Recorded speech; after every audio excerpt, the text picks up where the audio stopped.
Bienvenue, c'est reparti pour Smart Bourse, votre double dose quotidienne de marché en direct sur Bismart chaque jour à la mi-journée, 12h30, 13h et en fin d'après-midi, la grande édition pendant 1 heure à partir de 17h, rediffusée à 20h sur Bismart TV, émission que vous retrouvez chaque jour en replay sur bismart.fr et en podcast sur l'ensemble de vos plateformes. Au sommaire de cette édition de la mi-journée, une semaine qui marquera la fin de ce mois de mars et la fin de ce premier trimestre 2023 qui se termine dans une ambiance un peu différente de celle dans laquelle il avait commencé. L'ambiance a changé effectivement depuis un peu plus de 2 semaines maintenant, avec un regain de stress financier et de stress bancaire notamment, qui devient un sujet de préoccupation majeur pour les investisseurs et qui a créé pas mal de turbulences ces 15 derniers jours sur les marchés. Nous ferons évidemment un état des lieux après ces événements bancaires intenses depuis 2 semaines qui ont ramené sans doute une forme de prudence et de vigilance maximum chez les investisseurs, sans pour autant que le marché ait basculé dans une panique générale. On reste quand même sur des niveaux de marché qui restent somme toute élevés. Le CAC 40 tourne autour des 7100 points à nouveau en ce début de semaine, avec un rebond d'un peu plus de 1% pour les indices actions européens.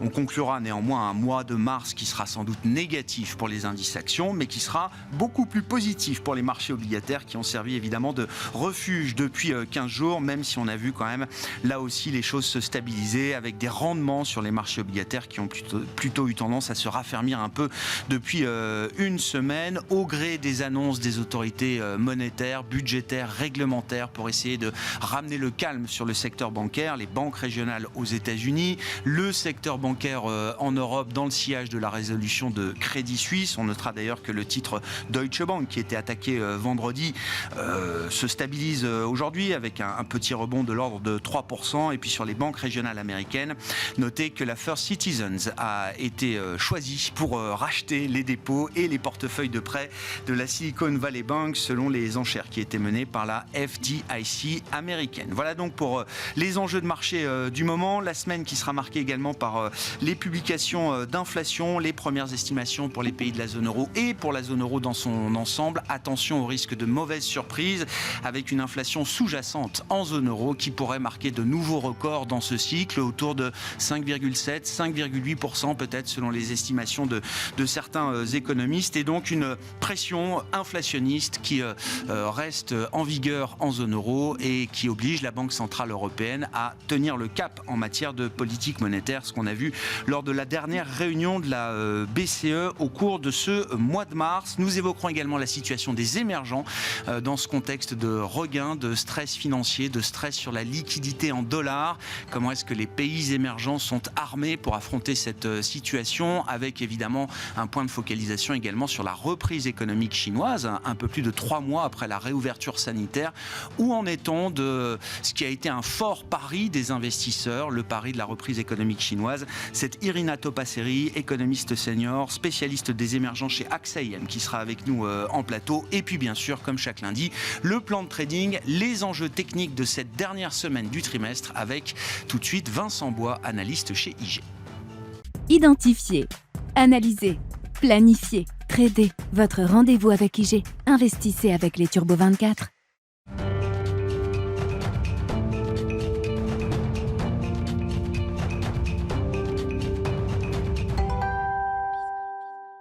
Chaque lundi, effectivement, les enjeux techniques de marché avec le plan de trading de Smart Bourse et les équipes d'IG qui nous accompagnent. Vincent Bois est avec nous en plateau, analyste chez IG. Bonjour et bienvenue Vincent. Bonjour. Effectivement, on fait l'état des lieux après un peu plus de 2 semaines de stress bancaire, partant du choc SVB le 10 mars dernier, et une succession d'événements, de séries d'événements assez intenses, que ce soit sur les banques américaines et sur les banques européennes également, depuis la résolution du cas Crédit Suisse. Je le disais, Vincent, les investisseurs évoluent sans doute dans une ambiance où le stress est remonté, sans pour autant avoir basculé dans une panique générale.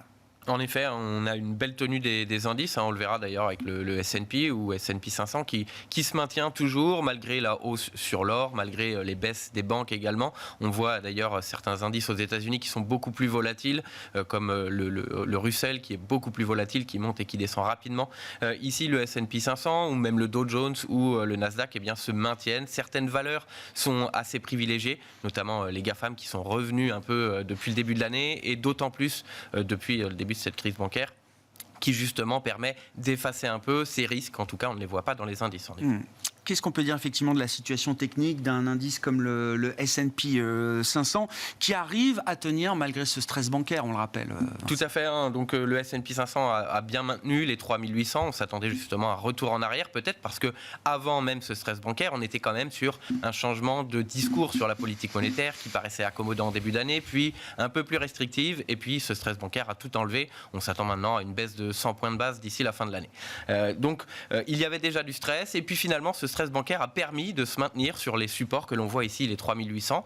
Et donc au niveau technique, on peut repartir au-delà des 4000, on n'en est pas loin actuellement, et aller chercher les 4100 points. On a un ETE, donc épaule tête épaule, qui pourrait se dessiner ici sur novembre, début 2023, et puis une deuxième épaule, donc on le voit, et qui pourrait se dessiner d'ici la fin du mois, en tout cas, vers les 4100 points. Et donc, ce sera un test. Est-ce qu'on valide cette figure graphique qui est une figure de retournement? Et donc, on revient et on pourra aller tester les 3800, voire le plus bas en octobre, s'il y a vraiment un stress qui est pris en compte par les investisseurs, ou au contraire, dépasser ce niveau et dépasser également la crise bancaire, et donc se focaliser probablement sur la politique monétaire accommodante. Voilà ce qui pourrait nous permettre de casser ces 4100 et aller chercher les 4200, voire au-delà. Mais pour le moment, étant donné qu'il y a quand même des risques qui sont toujours présents et d'autres qui viennent, cette figure de retournement peut nous amener par la suite, justement, au-delà, en échec sur les 4100, à aller chercher de nouveaux plus bas. Ce qui est intéressant, c'est aussi cette rotation que vous avez évoquée, Vincent, alors qu'on avait depuis le début de l'année, en tout cas sur le mois de janvier jusqu'au mois de février, un marché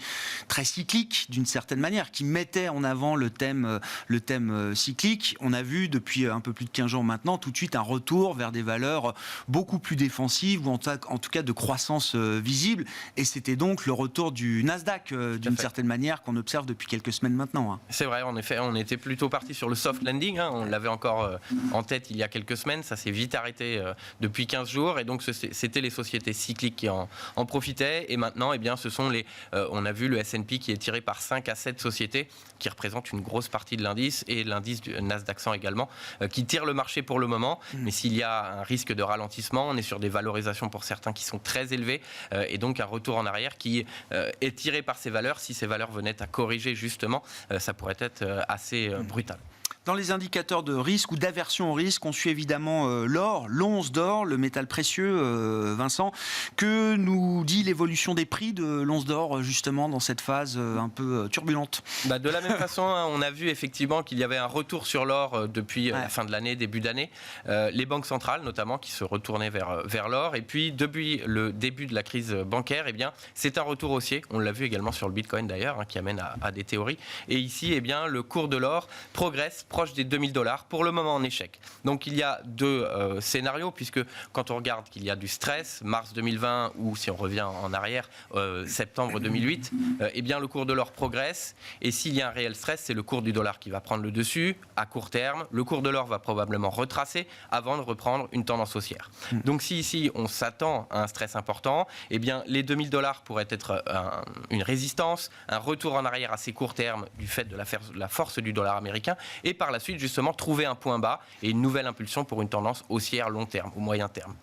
Ce qui se dessine sur le cours de l'or actuellement. Donc même s'il n'y a pas de stress réel, si les tensions se poursuivent, le cours de l'or pourrait progresser. Donc ça va dépendre aussi du dollar américain et donc de l'évolution un peu de cette pression sur le secteur bancaire. C'est intéressant, effectivement, le dollar qui est quand même un actif clé pour beaucoup d'autres actifs. On a vu un rebond du dollar dans la phase de stress, et puis ce rebond s'est atténué depuis. Le dollar, d'une certaine manière, si je regarde la parité euro-dollar, est revenu au-delà de 1,07 à ce stade. Effectivement, on a vu le dollar américain qui baisse et qui arrive sur un support aussi. Donc le cours de l'or est lui sur une résistance, le cours du dollar sur un support de moyen terme. Donc ça peut être, si effectivement il y a un stress assez important, le retournement sur ces deux actifs avant la reprise de cette tendance qu'on a depuis le début de l'année. Quand on commence à avoir des interrogations avec un degré d'incertitude important sur la macroéconomie, la conjoncture de court terme, on a tendance à regarder évidemment alors, du côté des matières premières cycliques, industrielles, énergétiques. Que nous dit à ce titre le pétrole, Vincent ? Justement, le pétrole, c'est une autre problématique. C'est moins justement le stress bancaire directement qui va l'impacter, mais plutôt les conséquences de ce stress bancaire et bien la récession. On l'avait oublié, depuis des mois, on était sur le soft landing, voire no landing.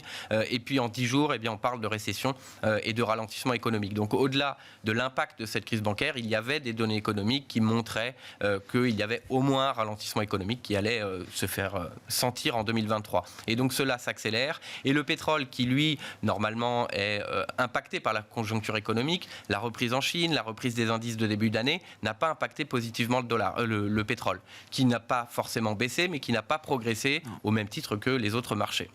Et ici, eh bien, c'est une chute importante que l'on a vue depuis le début de la crise bancaire. Parce que quoi, 15% environ, c'est ça? À peu près, on est revenu, on le voit ici, on était sur les $76, on est revenu justement sur ces $65, donc un niveau qu'on n'avait pas vu depuis plusieurs mois maintenant. Et on peut baisser, d'autant plus, on a les $62 qui est un niveau, au niveau technique, le bas de ce range de support qui est important, qui pourrait être testé. On voit que c'est effectivement les risques de ralentissement économique. Au niveau technique, les 72,50 pour aller chercher les $76. Mais on voit que justement, d'une part, ce discours de début d'année de no landing, le pétrole ne l'a pas réellement acheté, la reprise économique chinoise ne l'a pas acheté immédiatement non plus. Et là, cet impact sur les banques, qui pourrait avoir un fort impact sur l'économie, est directement en revanche acheté, ou en tout cas on le voit sur les cours du pétrole. Donc un risque plus important de récession pourrait amener à une baisse, une consolidation plus importante, même si sur le marché du pétrole, finalement, au niveau fondamental, il y a encore des problèmes sur l'approvisionnement, sur la production, etc. Et donc fondamentalement, plutôt positif pour le pétrole, mais à court terme, il est facteur de la conjoncture économique. Qu'est-ce qu'on peut dire des indices européens et du CAC là, qui tournent autour de 7100 points en ce début de semaine, dernière semaine du mois, dernière semaine du trimestre. L'échéance de mars est derrière nous désormais, mais on sait que c'est toujours des moments importants. Autour de 7100 points, on reste dans une zone solide, couverte. Il n'y a pas de signaux particuliers autour des 7100 points pour le CAC? C'est un niveau technique important, mais finalement on est encore proche du plus haut historique. On est aussi proche d'un niveau technique, on en parlait durant les dernières semaines, c'est 6950, 7000 points, qui est un niveau technique et qui a permis justement le rebond. Mais attention, un retour sous ce niveau qui pourrait justement accélérer une baisse importante, parce que tout de même il y a des risques encore. En France, on a quand même l'indice des prêts à la consommation qui pourrait montrer une chute, donc plutôt positif. En Allemagne, aujourd'hui, on a eu l'indice IFO qui montrait un rebond de la perspective économique. Mais tant qu'on ne prend pas en compte ces risques sur le secteur bancaire, de ralentissement, la BCE qui continue de resserrer ses taux, le CAC peut se maintenir. Au niveau technique, bien sous les 6950, attention à cette accélération qui pourrait montrer les risques justement. Sur l'inflation en zone euro, alors si on attend une marche à la baisse pour l'inflation globale, qui passerait de 8,5 à peut-être 7,3% selon le consensus des économistes pour la marque du mois de mars, l'important c'est qu'on va sans doute voir l'inflation cœur sous-jacente continuer à progresser, continuer à accélérer. Elle s'est stabilisée autour de 5% en octobre-novembre dernier. L'inflation cœur en zone euro, elle sera peut-être assez proche de 6% désormais sur un an au mois de mars, ce qui montre bien effectivement, ce qui permet de comprendre en tout cas la nature du discours de la Banque Centrale Européenne et de certains faucons qui plaident pour une poursuite des hausses de taux à ce stade, voire une accélération de la réduction du bilan de la Banque Centrale Européenne à partir de cet été. C'était le message d'un Joachim Nagel aujourd'hui, président de la Bundesbank. Tout à fait. Et puis, il faudra surveiller bien entendu les banques aussi sur le CAC, puisqu'elles sont très présentes. Faut-il le préciser, effectivement, on a tous la liste des banques à surveiller aujourd'hui. Je le disais, Deutsche Bank réussit à rebondir après une baisse d'un peu moins de 10% vendredi. Le titre reprend actuellement un peu plus de 5%, autour des 9 € sur le marché allemand. Merci beaucoup Vincent. Merci. Vincent Bois, analyste chez IG, les équipes d'IG qui nous accompagnent chaque lundi pour le plan de trading de Smart Bourse à 12h30. Identifier, analyser, planifier, trader. Votre rendez-vous avec IG. Investissez avec les Turbo 24.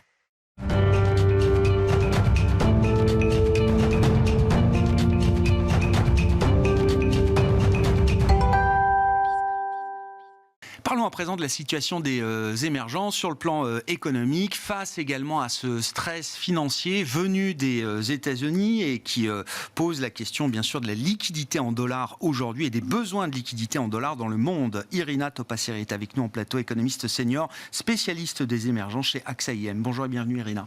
Bonjour. Merci beaucoup d'être avec nous. Je commence par un sujet un peu technique, mais qui n'aura pas échappé à ceux qui suivent les données publiées chaque semaine par la Réserve fédérale américaine. On regarde depuis 15 jours l'évolution du bilan de la Fed, qui reflète la liquidité demandée par les banques régionales en difficulté. Il y a une autre facilité qu'on a regardée ces derniers jours du côté de la Réserve fédérale américaine. C'est une facilité qui permet aux institutions étrangères de venir chercher, quand elles en ont besoin, du dollar. Et pour la première fois depuis longtemps, visiblement, une ou plusieurs institutions étrangères sont venues taper 60 milliards de dollars auprès de la Fed sur cette ligne de facilité qu'il aurait réservée. Il y a un peu de mystère qui entoure effectivement ces 60 milliards, parce que le nom de l'institution ou des institutions qui sont venues chercher 60 milliards n'est pas dévoilé par la Réserve fédérale américaine, mais beaucoup spéculent sur l'idée que ça puisse être par exemple une banque centrale émergente. Je ne sais pas quelle opinion on peut se forger sur ces 60 milliards et qui est venu chercher 60 milliards, Irina. Néanmoins, j'ai l'impression que c'est quand même un signal qu'il y a peut-être un risque de diffusion de cette question de la liquidité en dollars en dehors des banques centrales majeures et de l'économie américaine en tant que telle. Oui, bien sûr, mais le mystère restera non résolu, parce que l'outil même, il est conçu de telle manière pour qu'on ne pointe pas du doigt là où les banques centrales qui auraient eu besoin justement pour ne pas justement causer on le voit aujourd'hui. On ne stigmatise pas. Exactement. Et on voit les événements, comment ils peuvent s'enchaîner très vite et ça crée une perte de confiance et ça amène à d'autres réactions en chaîne. Donc ça, c'est typique ce qu'on ne veut pas faire. Ouais. Une discrétion assumée. Exactement. Voilà. Ça pourrait être émergent, ça pourrait ne pas être émergent d'ailleurs. Donc ça aussi, le mystère va rester là aussi. Quand on est du côté émergent, on se dit ça doit être quelqu'un d'autre. Mais effectivement, c'est évident que quand il y a stress sur les États-Unis, stress sur le dollar, stress sur la liquidité dollar, les émergents sont tous extrêmement attentifs et tous aux manettes. Donc, la bonne chose, c'est que les banques centrales émergentes sont extrêmement bien équipées avec du personnel de très haute qualité. Il faut faire quelques réunions de banques centrales, sauf quelques-unes auxquels je pense qui ont un peu pâti en termes d'indépendance. Et là, je pense à la Turquie notamment, qui a eu ses dérives. Ouais. Et c'est vraiment très propre à un pays particulier. Généralement, on a vu depuis des dizaines d'années des évolutions extraordinaires sur la qualité, l'indépendance, la manière de mettre en œuvre la politique monétaire, la communication et surtout, je pense, si on vient tout à fait en arrière, c'est la libération des monnaies. Si tu veux. Donc, la flexibilité des monnaies a fait que les choses se passent de manière beaucoup plus fluide, évidemment avec un prix, bien sûr, mais pas les crises des années 80 qu'on a connues. D'ailleurs, on n'a plus connu des crises émergentes. Des crises de change, comme dans les années 80-90. On les a plus, c'est fini. Il y a eu crise là ou là pour un pays particulier, mais on n'a plus vu cette propagation. Alors, la première raison, ça a été le change flexible. Et la deuxième, ça a été aussi le fait que le financement, si vous voulez, des dettes des pays s'est fait de plus en plus en monnaie locale sur les marchés locaux, avec des institutionnels qui se sont développés sur les marchés locaux. Et on a eu moins besoin de cette dette externe libellée en dollars, qui nous laisse toujours un peu dépendante de la variation du dollar. C'est un point majeur, parce qu'évidemment, quand on commence à parler de crise financière ou de crise bancaire, on va tout de suite se référer à leur grande crise financière ou alors des crises de change asiatiques type années 90, etc.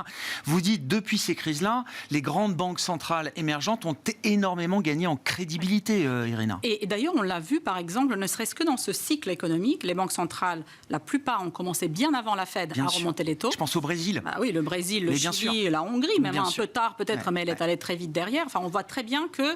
parce qu'on a toujours le doute sur les pays émergents. Alors, ils montent les taux pourquoi ? Est-ce qu'ils les montent pour attirer des capitaux ? Certes, pour une partie, ils sont obligés de se positionner face à la Fed. Il y a une nécessité là-dessus. Mais elles montent aussi les taux face à l'inflation. Donc, elles sont beaucoup plus... Elles comprennent bien mieux quand même l'inflation, parce que c'est un phénomène qui n'est pas disparu depuis très longtemps dans les émergents. Donc, il existe dans plusieurs pays. Donc, on est habitué à traiter arrêter l'inflation. On connaît ces déboires sur... et bien sûr, on connaît partout, même dans les pays développés, mais enfin bon, on n'a pas eu à traiter ce problème, cette problématique, alors que les pays émergents n'ont fait que traiter. Et graduellement, on a vu le taux d'inflation des pays émergents qui s'est réduit. Donc ça, c'était gain de crédibilité pour ces banques centrales qu'elles n'ont pas voulu le perdre justement dans ce cycle. Donc elles sont allées très vite à resserrer les taux. Donc elles avaient, avant cette turbulence sur les banques régionales américaines, elles avaient quand même un buffer, si vous voulez, sur les taux réels qui les positionnait plutôt de manière sympathique dans le monde.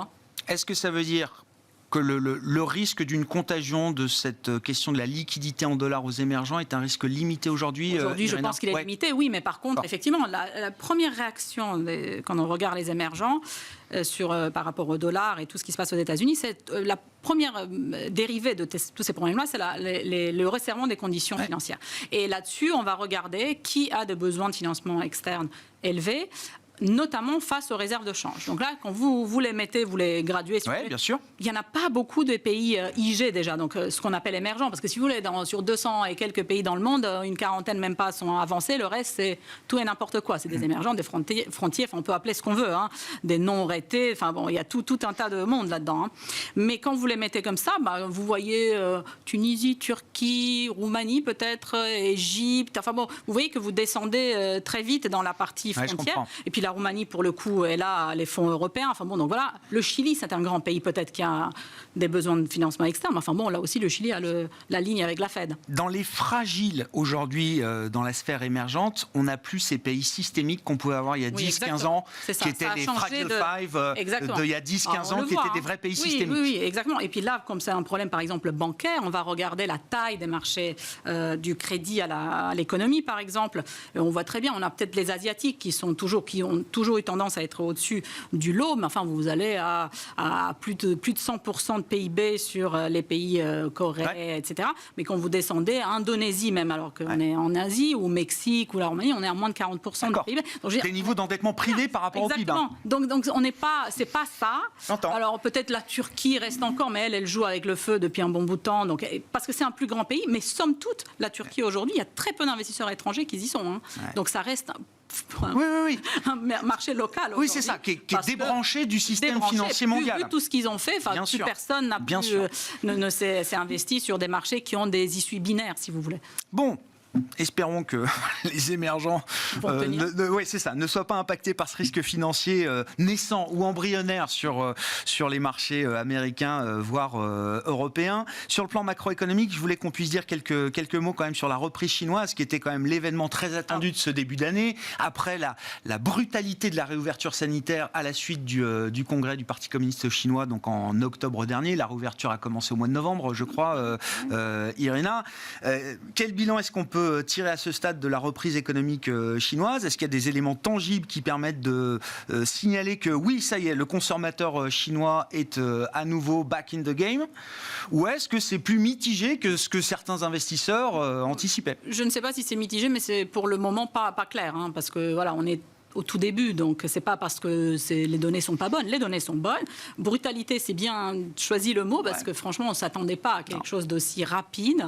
On a craint pour notre part qu'une ouverture trop rapide allait, au contraire, attaquer notre profil de croissance au départ, parce qu'on se dit qu'une infection massive, les hôpitaux débordés, etc.